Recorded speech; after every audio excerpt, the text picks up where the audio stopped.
Good afternoon. Welcome to the Big Show. The Big Show is what we call it every day that we talk. And of course, we talk about Pittsburgh sports. I'm Paul Zeise. Still looking for a name for this show, but we call it the Big Show now because, well, there's not much other, there's no other name that I could come up with to make it work.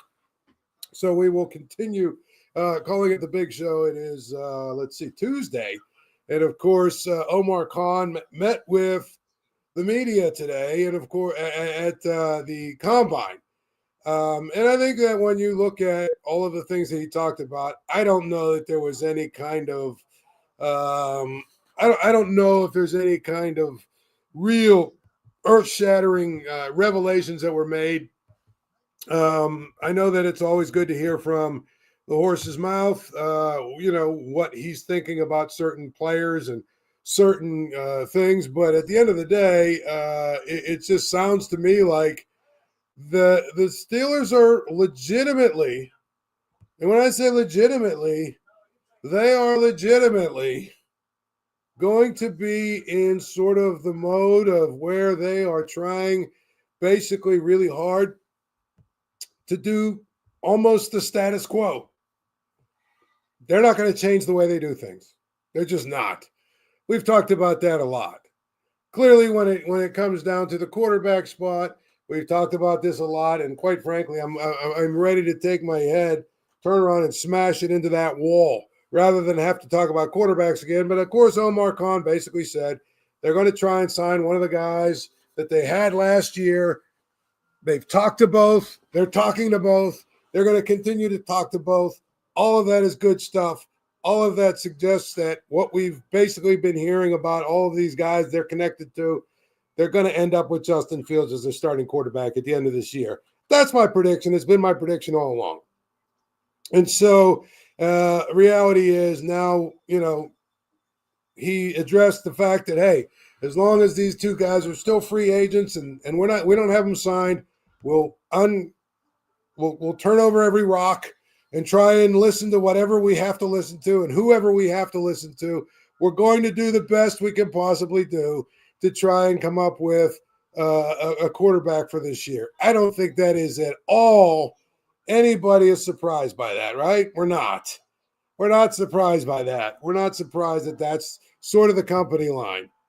The one thing that's really interesting to me, and of course, someone followed up and said, well, what about one of these other quarterbacks? And he basically said, well, as long as we don't have all of our guys under contract, we have to basically knock on every door and kick down every door and try and figure out what's going to be the best situation. Again, I think Omar Khan really is speaking a language that I don't know that a lot of Steeler fans want to hear anymore. I think the idea of the status quo is just not very good. Period. And I think that's the reality. Like, what's the status quo right now is probably not what we want. And that's where it gets tricky to me. And the other part of it is they're talking about the fact that, well, there's a trickle-down effect where basically the effect is we have to get the quarterback in place to see how much money we have for the receivers and for the corners and for the defensive line. And I get all that. But at the end of the day, the entire offseason should be about making the roster better, period. And that means, taking a look at how can you be creative if there are some guys that are on the free agent market you think can help that maybe, might cost a little bit more money than you want to pay. You know what? Figure out how to make it fit. That's the whole point. One of the things that the Steelers have not done, is early in free agency, they have not gone out and made the big splash where they've gone and gotten, a couple of the big name free agents. They usually wait until, sort of the secondary market. And people would say whatever they want to say about, well, it's hard to argue with their success. Well, I would say this. It's been 15 years since they've been to the Super Bowl. It's been 8 years since they've won a playoff game. So maybe, just maybe, there's some things they need to do a little differently. And so that's really, kind of interesting. The other thing I thought was that was very interesting was despite spending the last season from the preseason all the way through the season telling us that we were all crazy for saying they didn't have good enough receivers. Today, he basically admitted, yeah, the receiving room wasn't good enough. Yeah, the receiving room just wasn't good enough. That's what we've been trying to say. Because it hasn't been. Period. Hasn't been close to being good enough. But here's the largest issue I have with today. And this might be a little bit controversial, but I don't care. He's talking about how they've got a good relationship with TJ Watt and his agent. Great.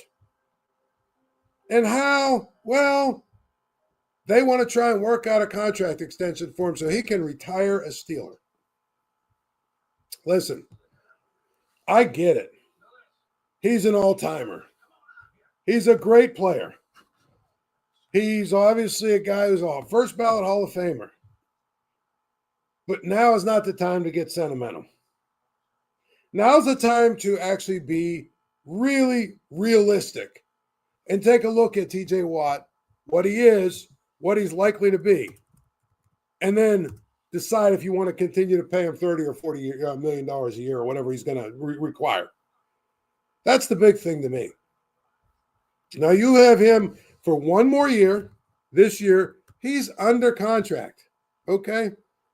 And quite frankly, he's under contract for this year. You're paying him, I don't know, what is it? Let's see. He will make $30 million this year, okay? And so at the end of the day, next year he'll be 32 years old. And I think when you look at his body type, if you look at really his, where he's at in his career, if you look at the way that he plays and how hard he plays and all that stuff, you look at the fact that he's got, let's see, 2, 4, 6, 8 years of wear and tear on his body. And you're going to be adding a 9th year this year. Do you really want to sign him up for the kind of deal he's going to want in the terms of an extension? Now, if you can figure out a way to get him an extension sort of like Cam Hayward had, where Cam Hayward, this year, if he didn't perform the way that he did, even though they had given him an extension, they could have gotten it out of it reasonably easy and without a lot of hit to the cap and dead money and all that stuff. If you can come up with that kind of deal where you can get out of it reasonably easy, no offense, but then I would do it. But he's not going to go for that. Why would he do that? I don't think that it makes a lot of sense, to be honest, to give him an extension that costs a lot of money. I don't think it makes a lot of sense to sign up for another 2 or 3 years with TJ Watt. People say to me, well, he's a great player. Look at what the Steelers' record are. But look at the end of the seasons, what's happened with him. Yeah, he continues to play every game, and he plays, and he gets in there and all that other stuff. Usually, he's beat up and worn down by the end of the season and not nearly as effective as he is early in the season.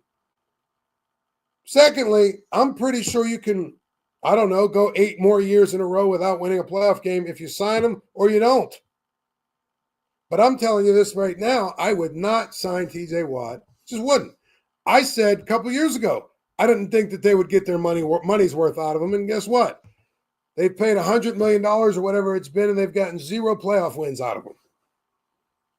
In fact, if you take it one step further, and let me just double check.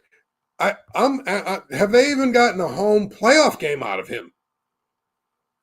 When it comes to having TJ Watt on their roster, have they even got a home playoff game out of him? So let's see. So this year, where's it at here? Okay, 2003. So 2021, no. They might have gotten maybe one playoff home game they've gotten out of him. So quite frankly, the amount of money they've paid him is not adding up to me. It's just not. It's not adding up to me. And so I feel like, this thing with TJ Watt where people say, well, we really want TJ Watt. We need TJ Watt. We need him to be this guy. We need him to, because they win a whole lot with him and they don't win so much without him. Well, guess what? They don't necessarily, in my mind, win with him. And even though he's a great player, to me, you're paying a whole lot of money to a position where, quite frankly, I think you could probably find somebody who does, approximately what he does in some ways and be okay. Honestly. A younger version of him. And then spend some money elsewhere. Like if you ask me, would you rather have, $20 million in a corner and then, a couple of young guys that are playing the outside linebacker? Yeah, I'd rather have that. Because one of the biggest problems this team has is they don't have any good corners. Other than Joey Porter Jr., who's young. He's a really good player, Joey Porter Jr. I get it. But they need another corner. So to me, it's about building a team. And the Steelers, to me, are spending way too much time worrying about quarterback. They should already have exactly what they need to do. That should already be down the road, and they should be ready to roll with that. And then they also need to think about the fact that, yes, he's been here 8 years. He's going to play his 9th year here. Oh, well, we don't want him to walk away with nothing. Here's the thing I would tell you. Let him play this year. If you really, really, really want him back next year and you're worried about everything, franchise tag him at the end of the year, and guess what?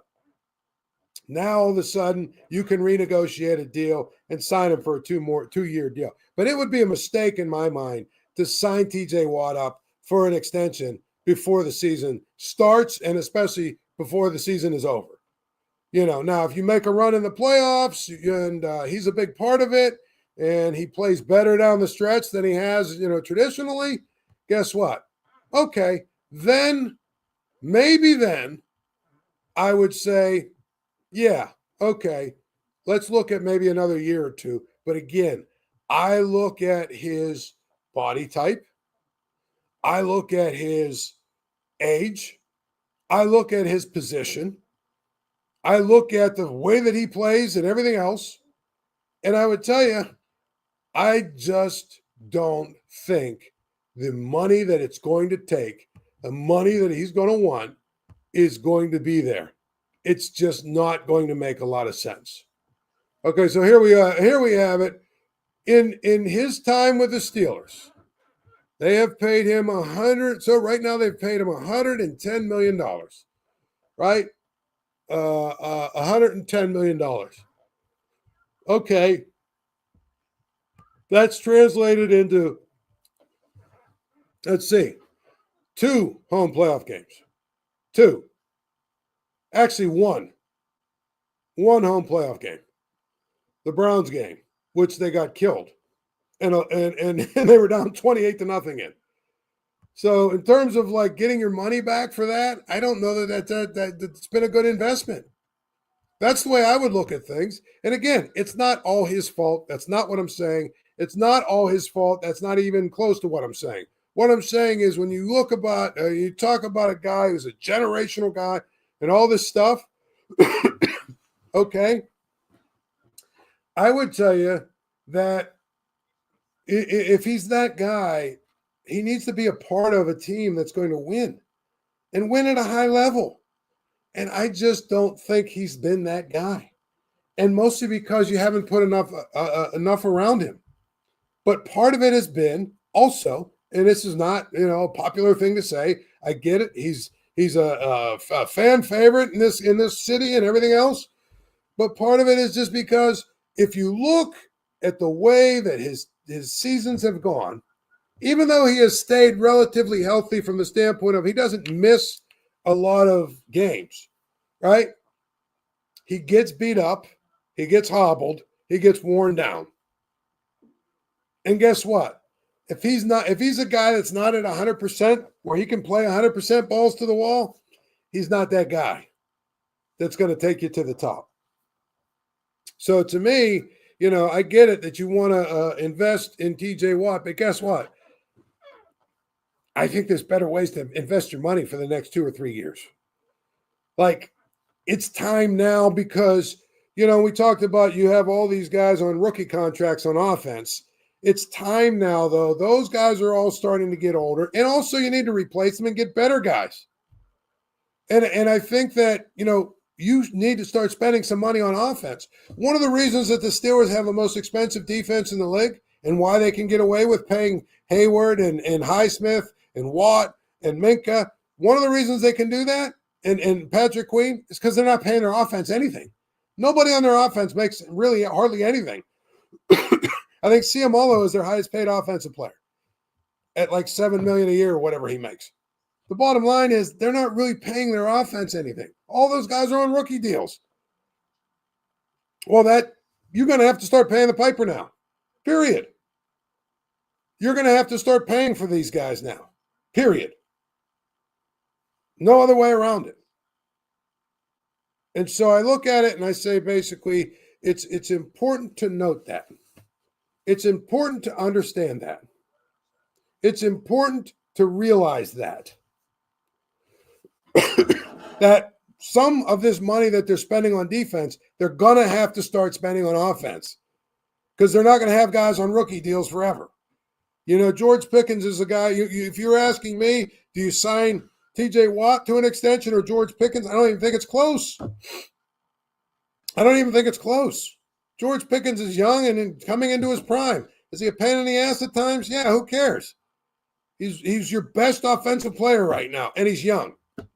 Give him 3 years or whatever. That would make sense.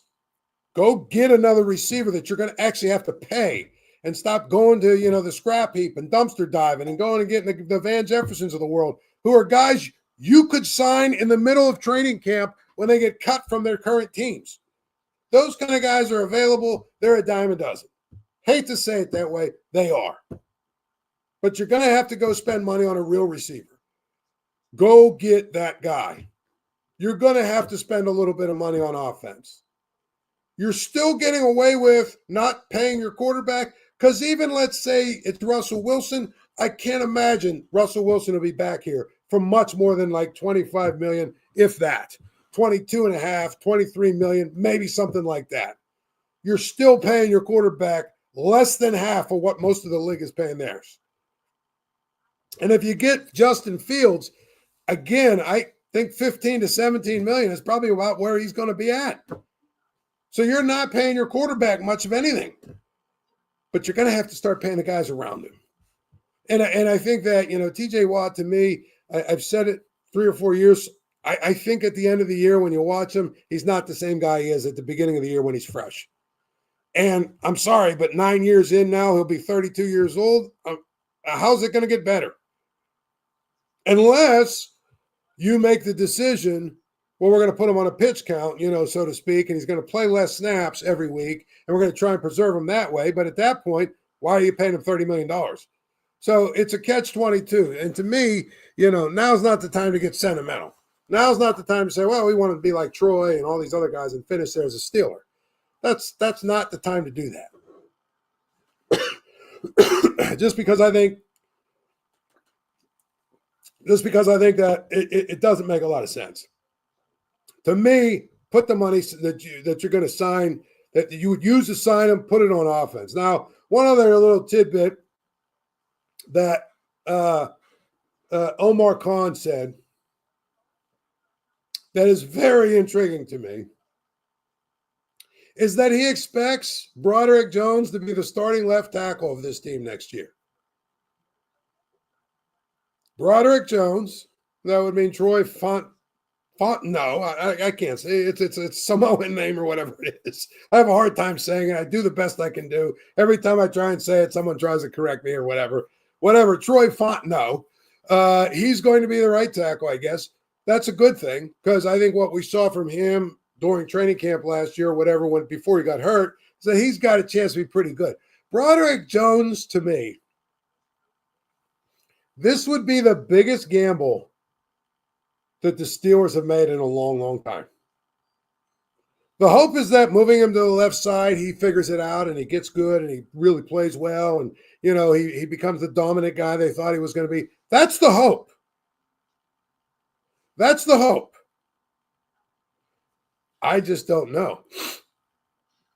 What happens if it doesn't work? What happens if Broderick Jones doesn't work out? And so to me, if you're gonna say that, it tells me you're gonna move on from Dan Moore, who hasn't exactly been a great player anyway.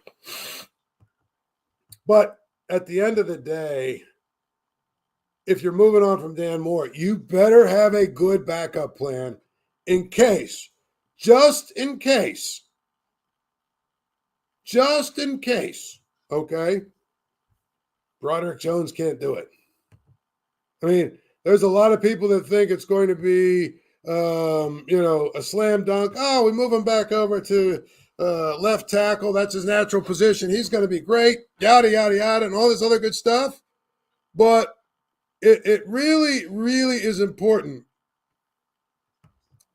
really important to note that if you're going to basically put all your eggs in Broderick Jones's basket at a position that's really, really important, guess what? He better work out. Because if he doesn't, I think you're going to be in big trouble. I really do. So I think that if you look at it, it is one of those things where, Broderick Jones, I know they drafted him to be your starting left tackle. I know they drafted him because they wanted, a guy that's a big, physical dominant guy. They want him and what he does well. I understand all of that. But I also know this. We haven't seen that yet. I don't even know we've seen glimpses of that yet. He's got a long way to go. So that, to me, is a big gamble. If it works out, it's great. If it doesn't work out, it's going to be maybe a long season because that position is really, obviously, really, really important. I think the interior line is fine, with what they have. Obviously, Zach Frazier, I think, will be their center for 10 years. Mason McCormick looks like a guy who's going to be a good guard for a long time. I don't worry about the middle of their line, the inside of their line. But their tackles, they've got to figure it out. And I think that, committing now to Broderick Jones makes some sense because it means that you can move him to the left side and say, okay, you've got OTAs, you've got mini camp, you've got, summer, whatever, workouts, whatever the hell they all call them. Then we've got training camp. You've got basically 6 months to really figure it out on the left side. That makes sense. Invest in him that way. But they better have a plan B. And if they don't have a plan B, boy, I think it becomes really, really difficult to envision this offense getting better. Especially if you're going to come back with the same quarterback, which it sounds like they're going to. If you're going to come back with the same running backs, which sounds like they're going to. If you're going to come back with the same, tight ends and receivers. I mean, if the only thing that we do in this entire offseason is add a receiver in free agency, is that good enough? Depends on who it is, I guess. But there's a lot of work that needs to be done. I would like to see them add 3, 4, 5 different players on offense. I think Calvin Austin is okay. Not great, but okay. If he's your third or fourth receiver, if he's your fourth receiver, I think you're in a much better spot than if he's your third receiver. But if he's your second receiver, you're not good enough. Just not good enough. And, I heard all this stuff all off season about how there's no need for, a second receiver. And, this is a tight end heavy offense and all this other crap. And I kept laughing because I said, I don't care how many tight ends you put in your offense. You're going to need a second receiver in order to really have an opportunity to maximize what you're doing. In order to maximize what you're doing, you're going to have to basically find another receiver. And that's what it comes down to. It just is kind of ridiculous in many, many ways. You've got to be able to stretch the field. You got to be able to, You got to be able to go out and make sure that you scare people on offense with the weapons you have. And that's what I would tell you when it comes forward. When it comes to all of this stuff, that's what it really is. You've got to get better on offense. You've got to get scarier on offense. You've got to get guys that are going to make the other team have to defend them and have to guard the field and all that other stuff. And I don't know that they've done a good enough job with that. And if they're going to come back with very, very similar people, and a similar plan, well, guess what? It's not good enough. It just isn't. I just think that's the problem that you have. The Steelers need to get better. They need to get scary on offense. And I just don't know that they have what it takes, or they have the vision to really go get themselves scary on offense. Because it's going to force them to basically go out, and it's going to force them to go out and spend some money on offense. And I just don't know that that's what they want to do. They always want to spend their money on defense. And it worked for a while. Okay? When they had all these guys on rookie contracts, but they're not on rookie contracts anymore. And so, hopefully Omar Khan was just sort of playing his everything close to the vest. And I just think that's incredible to me. But I hope he's just playing it close to the vest and being coy. And then there's a better plan than what I heard today. Because I just don't know that there's a plan. I don't know that I heard a plan today. I heard a lot more of the same. And a lot more of the same is just not good enough. It hasn't been good enough. It won't be good enough. Period. The game's always on at Archie's. Get down to Archie's on Carson Street. Archie's, home of 80-cent wings Monday through Thursday, home of the Paul Zeise grilled cheese sandwich. Get down to Archie's. Tell them Paul Zeise sent you, and say hello to Archie when you get there. Looking elsewhere, Pitt tonight plays what I would call Custard's last stand, so to speak. Is that what we call him tonight's game? If they, they're playing Georgia Tech, who stinks like most of the ACC. If they lose tonight, it's over. I mean, it probably is over already anyway. The losing, 5 games in 7, 5 out of 7, including to Notre Dame and Virginia and Wake Forest, that probably did you in. But this is sort of like your last stand if you're Pitt. You lose this one, it's absolutely over. You win, it doesn't do anything for you. Nothing. They're not very good, period. Georgia Tech, they're a bad team too. You got them at home, you got to beat them. The thing about it is, you win this one, then what is it, Saturday or Sunday or whatever day the first is, you play at Louisville. You have one opportunity, basically, for a resume game to try and win it. Then you're at NC State. They stink, but you're at least on the road. But if you're able to win tonight, you keep your dim hopes alive, it really will come down to that Louisville game. If you lose at Louisville, I just don't see where you're going to get the push for any other or juice from any of the other games that you have. NC State, BC, both stink. Who cares?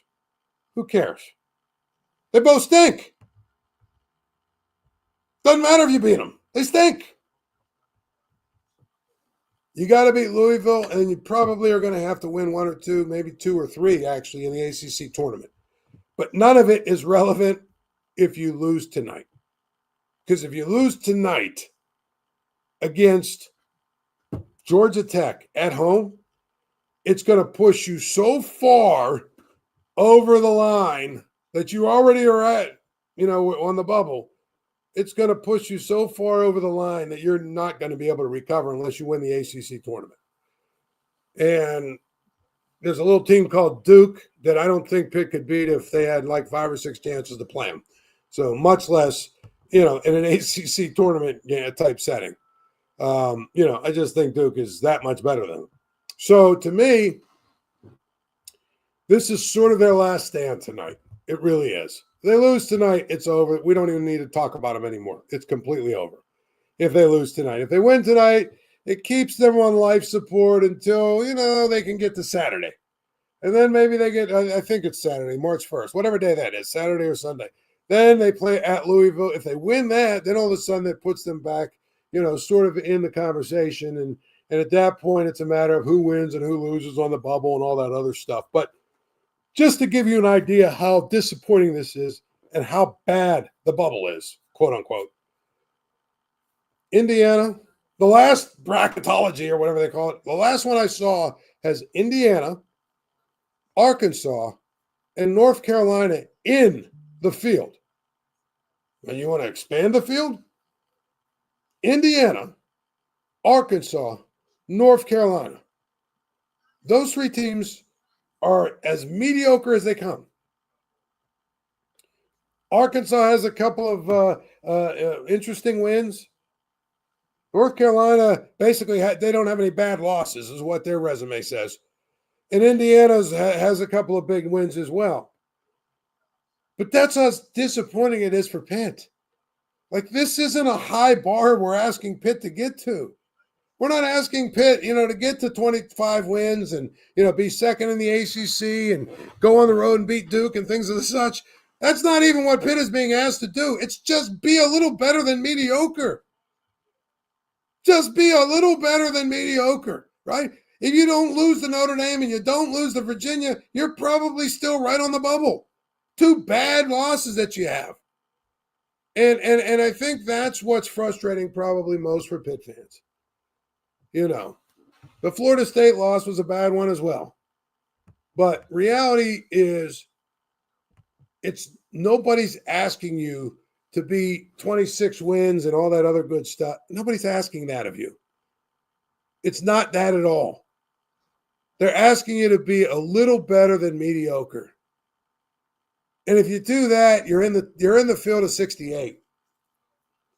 And that's especially true when I look at the field of 68 and try and figure out who is in and who's out. And look at these bracket projections and all this crap. I'll be honest with you. If Arkansas, Indiana, and North Carolina, all three are actually in the field, it's an embarrassment for all the teams that didn't make it. Anyway, tomorrow we're going to try and connect with Chris Carter or Ray Fittipaldo about what they're doing at the Combine, what they see at the Combine, all that other good stuff. We'll do that tomorrow. Until then, thanks for listening and joining in, and hopefully you all have a really good night. Thank you for checking out this content from Post-Gazette Sports. If you watch this video on YouTube, please like the video and subscribe to our channel. For all of the sports coverage the Post-Gazette has to offer, visit post-gazette.com.